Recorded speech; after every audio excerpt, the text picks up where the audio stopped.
Frustration. It's a feeling that often happens when there are communication issues between multiple supervisors and an employee. You've heard the old adage, too many cooks in the kitchen burns the meal. That happens when you have too many supervisors with multiple pots and one pot gets overlooked. Then it burns. Everyone gets frustrated. Today's presentation is given by Lisa Hickson, Austin Looper, Michael Rogers, Ryan Sharp, and Melissa Smith. In this presentation, we will discuss communication issues in the workplace between employees with multiple supervisors and how to deal with misunderstandings, conflicting management instructions, priority of assignments, and boundaries. This next slide will be presented by Austin. This issue is very common in the workplace, and in my opinion, this problem is caused by lack of communication between supervisors and employees. This happens to be something that happens in my current workplace. In many instances, this can slow down people's roles at their workplace. This can lead to poor service at a restaurant or lost money in a production facility, but in a hospital, it can cost someone their life. Working for multiple supervisors can lead to excessive workload given to you by one supervisor that has forgotten that you report to another one as well. This can also cause both supervisors to give out contradicting requests. One supervisor will ask you to do one thing, and then the next one will ask you to do another one. This makes an employee's job very difficult. The team meetings serve as a tool to clarify misunderstandings like these. And Lisa will share our next slide. Thank you, Austin. So in our first suggestion, we are going to be talking about setting boundaries. For employees who work for multiple supervisors, it's important to discuss how work will flow. Setting clear boundaries can be tricky, and it may take some time. It's best for the employee to get to know their supervisors before approaching the subject of setting boundaries to be sure the discussion is clear and well received. If there's not an understanding of what supervisors expect with regard to an employee's availability, it's easy to set a tone of constant 24/7 accessibility with calls, texts, and emails around the clock.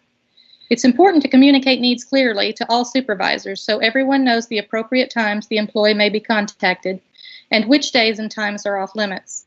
Another good idea is to establish at least one day a week that is free of work communication in order to stay healthy mentally and emotionally.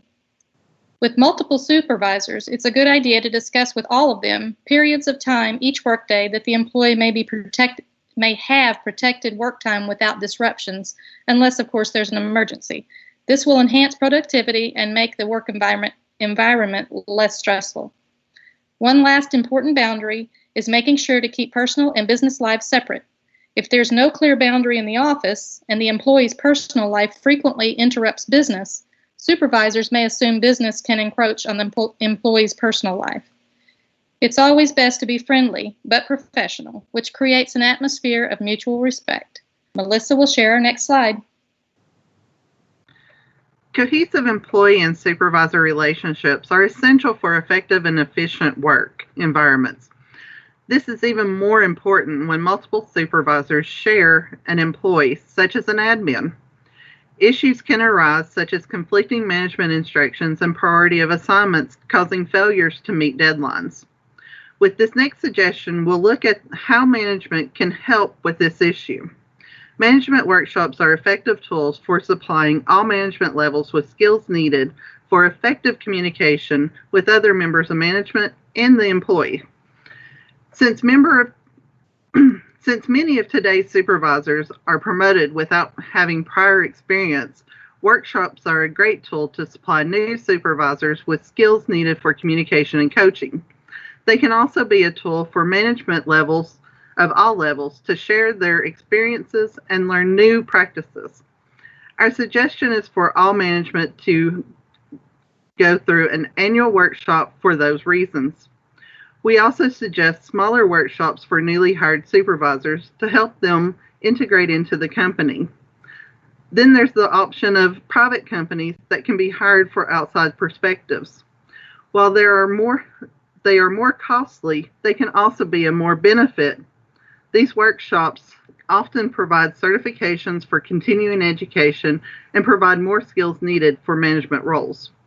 Supervisors are responsible for ensuring all parties have the information needed and verifying that available time is given to perform their work.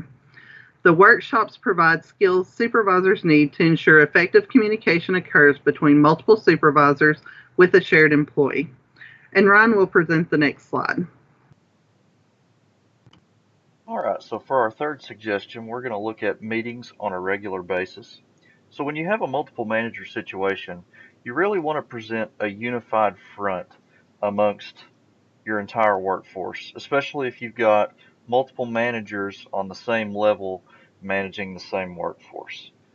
Having conflicts outside, kind of like what we were talking about with our first and second suggestions, conflicts can be created and can be seen by the workforce, and it destroys this whole idea of a unified front, and it hurts the message that's trying to be gotten across from management to the workforce.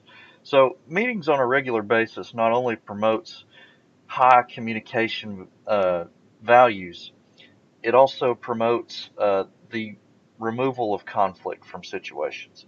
Less conflict means you're going to have more of a unified front, and you're going to be able to get your message across to your workforce much simpler.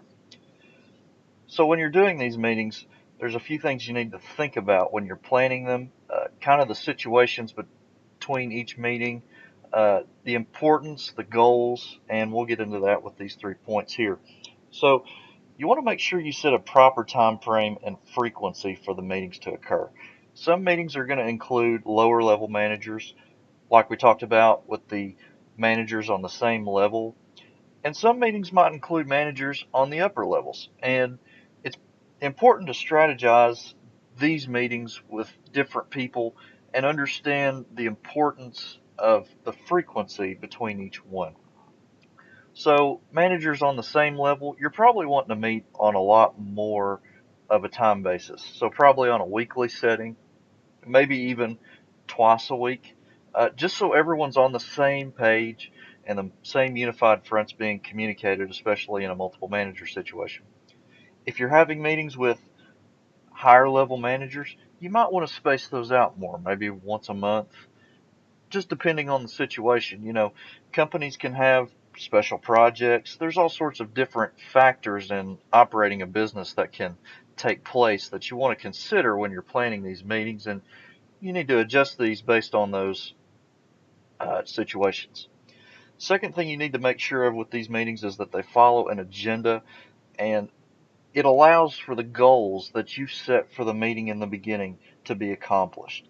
The last thing you want in a meeting is for the message to get off topic. Everybody goes on a tangent. You know, it just kind of goes away from the core message of the meeting. You want to set goals for your meeting, and you want to make sure that you're sticking to those, you're sticking to an agenda, and you're accomplishing the tasks that everyone gathered to accomplish. That's kind of the goal of keeping that unified front, keeping communication high. High communication means you're going to have less mistakes, and it's very helpful that way.